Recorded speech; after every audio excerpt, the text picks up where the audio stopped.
Pan Indian చిత్రాలతో బాలీవుడ్ ప్రేక్షకులు కూడా దగ్గరైన జూనియర్ ఎన్టీఆర్ ప్రస్తుతం హృతిక్ రోషన్ తో వార్ 2 చేస్తున్నాడు. RRR, దేవర సినిమాలతో నార్త్ బెల్ట్ లో తనకంటూ మార్కెట్ ఏర్పాటు చేసుకున్న ఎన్టీఆర్ ఈసారి బాలీవుడ్ బాక్స్ ఆఫీస్ పై నేరుగా తన హవా చూపించేందుకు రెడీ అవుతున్నాడు.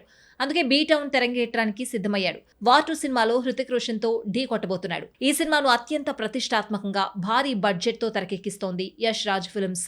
ఇప్పటికే ఈ సినిమా షూటింగ్ శరవేగంగా జరుగుతోంది. అయితే 2025 ఆగస్టు 14న సినిమాను థియేటర్లలోకి తీసుకురాబోతున్నట్లు ఏడాది క్రితమే అనౌన్స్ చేశారు మేకర్స్. కానీ బాలీవుడ్ వర్గాల్లో తాజాగా కొత్త రూమర్ వినబడుతోంది.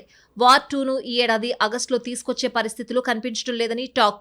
ఇంకా భారీ షెడ్యూల్ పూర్తి కావాల్సిందని, దీనికి కొంత టైం పడుతుందని, అందుకే అనుకున్న డేట్ కు సినిమా రాకపోవచ్చునని బజ్ నడుస్తోంది. నార్త్ బెల్ట్ లో తారక్ తెరంగేట్రాన్ని భారీగా సెలబ్రేట్ చేసుకుందామని వెయిట్ చేస్తున్న జూనియర్ ఎన్టీఆర్ ఫ్యాన్స్ కు ఇది బ్యాడ్ న్యూస్ అనే చెప్పాలి.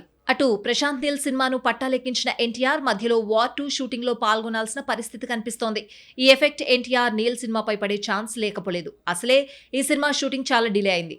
ఫైనల్ గా ప్రశాంత్ నీల్ షూటింగ్ మొదలు పెట్టినప్పటికీ వార్ 2 వల్ల డిలే అయ్యే ఛాన్స్ లేకపోలేదు. మరి టైగర్ ఎలా ప్లాన్ చేస్తున్నాడో చూడాలి.